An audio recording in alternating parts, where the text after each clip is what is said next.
So let's start the day with something that's just a little aggravating. It's one of them things that most people don't realize. Let me go back years ago. Years ago, I bought a fishing rod at Walmart, and it had a cork handle, and I don't know, it was like $25 just for the rod because I had a reel, and I brought it home and. They had placed the sticky price tag on the cork handle. And I tried and tried and tried to peel that stupid tag off the handle without ruining the cork. And I got so frustrated, I brought that fishing rod back to Walmart, and they wanted to know why I was returning it. And I told them, I said, you got two choices. A person who buys this has two choices. Use this the rest of their life with a price tag stuck on the cork handle, or destroy the handle trying to get the price tag off. So here it is. Y'all do it. Take it back. And, that was a little, on the grand scale of things, it's just microscopic. But I spent $66 on all this rod. $66. And now I'm having to sit here. Now, I've been probably 10 minutes. I got two price tags off. I'm working on the third. This is the first thing I was going to do this morning was knock this out, cut them all into my 1/8" pieces, and put them in their cubby holes here and get them off my bench. But no. The guy is a nice guy. I'm sure this is nothing that would ever cross his mind. But I'm the end user, and I got to get all these price tags off and the adhesive off. I can't put this inside a knife handle like that with adhesive stuck to it. So I've got to clean the adhesive off. Look, I got $66, almost $70, but actually it was $66, $78, and then $7.31 shipping. So I'm into this, mid-70s. And now I got to sit here and figure out a way to quickly get these price tags and the adhesive off before I can do anything with them. So that's what I'm going to do. I guess the aggravation is really, I came out here to my shop with a clear plan on what I was going to do first. And, I had my day planned out. and then I realized that this is how your day gets whittled away. Little deviations from your plan that take, 10 minutes here, an hour there. Next thing you know, you've spent half your day doing stuff you didn't have in your daily plan. Oh, yeah, I shouldn't be aggravated. It's just one of them little things. And this is a hobby. This is not my job. But...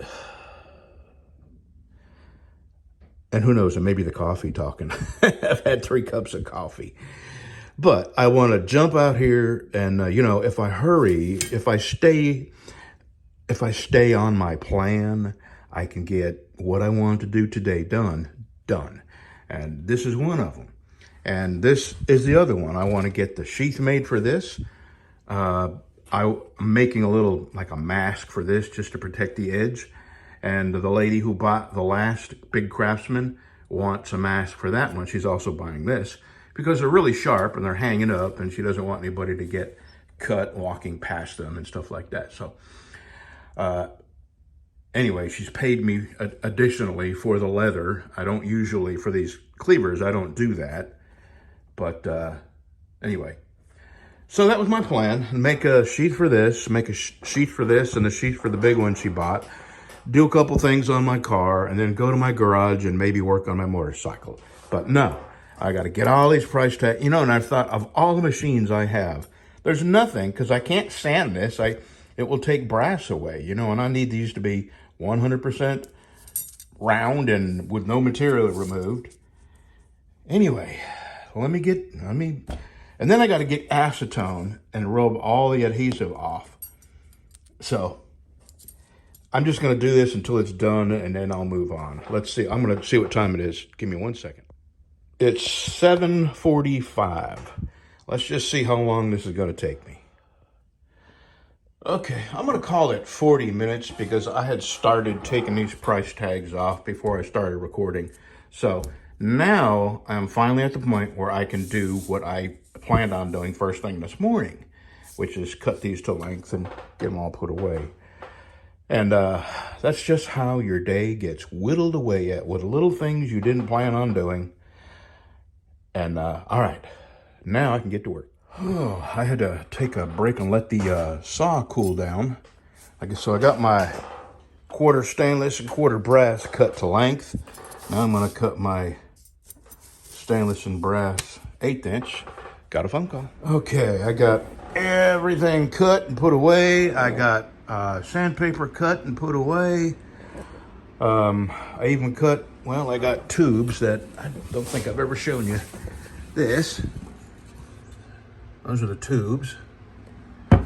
And the next thing I want to tell you about is what a smutty, dirty place Facebook is if you're not very careful and you don't keep it out of your life. Here's the little scam. There's these, I don't know what to call them, but the women that take pictures of themselves barely with anything on, or with clothes so tight that it leaves nothing to the imagination. What do they call it? Camel toe? Yeah. So I'm a knife maker. I'm a fat, old, bald man. I ride motorcycles. I write stupid poems. And I make knives, and that's all that's on my Facebook page.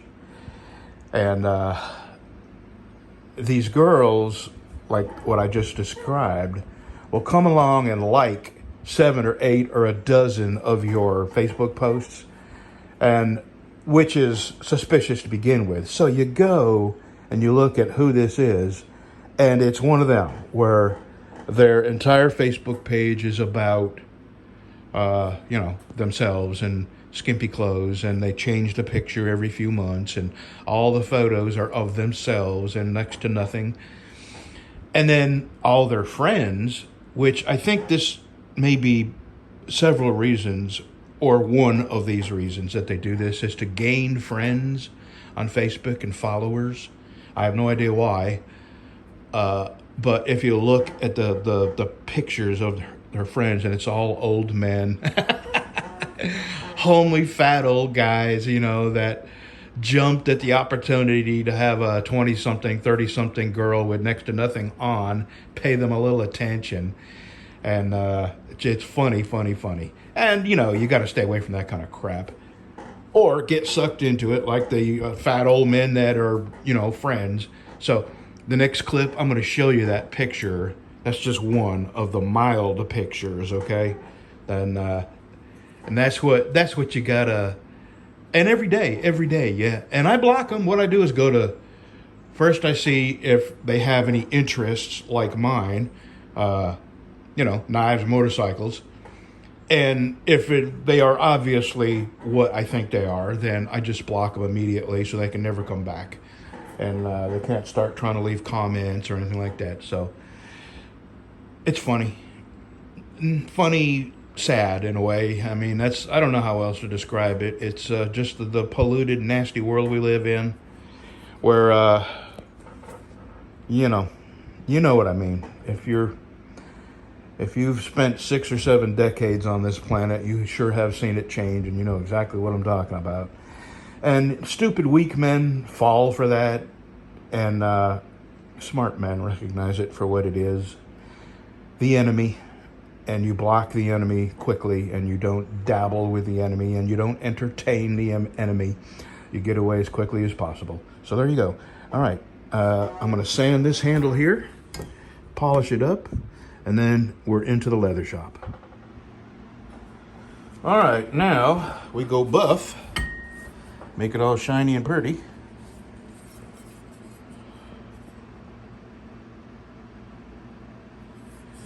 Back in a minute.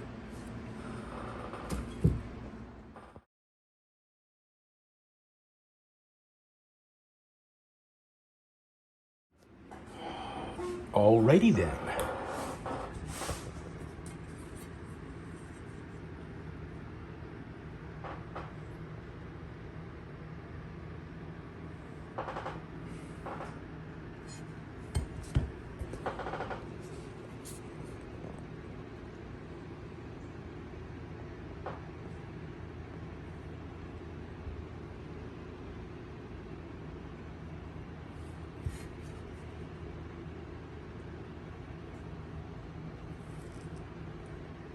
Okay, enough ogling. Let's go make a sheath, or 2 sheaths. Here's the other knife, just in case you forgot what we were doing. And this is a Father's Day gift. I don't know whose father, but a lady, I'm a member of a survival prepper kind of forum, you know. I forget which one it is, but somebody said that they wanted a good sturdy knife as a Father's Day gift for, I can't remember who, husband or father, who knows. And I said, hey, I know a guy. And then I showed her a picture of a knife I'd made, and she wanted more information. And I usually don't try to sell my knives on these forums because most of the moderators don't. I mean, if they let one person do it, then next thing you know, the whole comment section is filled with people trying to hawk their wares. So I don't, but I just couldn't resist saying, hey, I know a guy, you know. And it led, you know, to another comment and another comment. And eventually I said, you know, if you're interested, just send me an email. I'll send you pictures of what I make and how much they are and, you know, what I have available for dyes, and I can make whatever you want. And I gave her the price.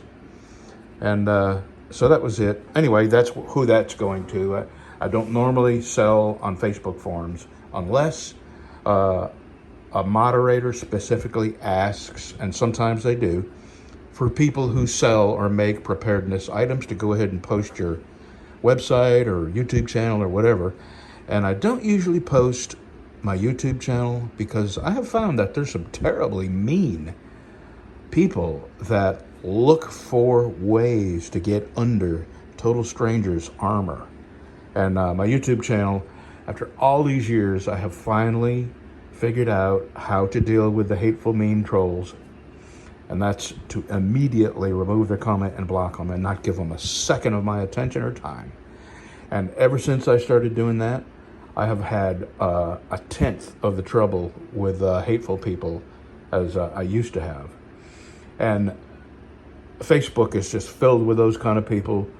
And there are professional arguers they just live to tell you you're wrong about something. And I don't want them people coming to my YouTube channel, so I don't usually post my YouTube channel. I post my website, bcblades.net, and you know, if they're interested in a knife, they can email in me and we could talk from there. Okay, let's go to the other room. You know what? I do not feel like making sheaths today. I don't know why. Today's Sunday. My wife's home watching a series that she's gotten interested in.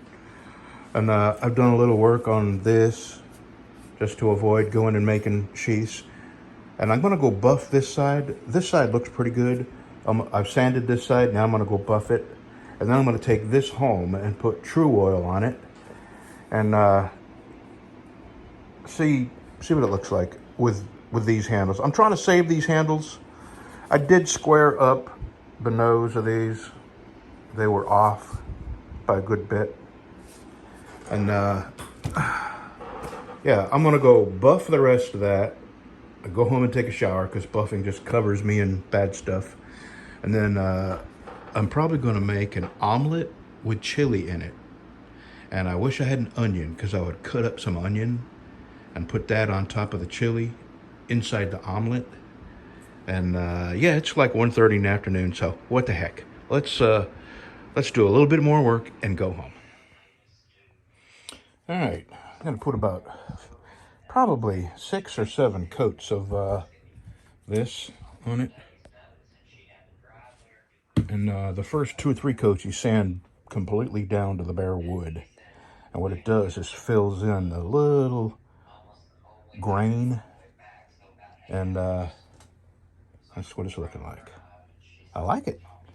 I'm really surprised this handle is in such good shape and so closely fitted to the spine. Okay, so probably in about 4 or 5 hours, I'll sand this first coat down. I've had a shower. I feel good. I'm going to eat something. And I hear my recliner calling me.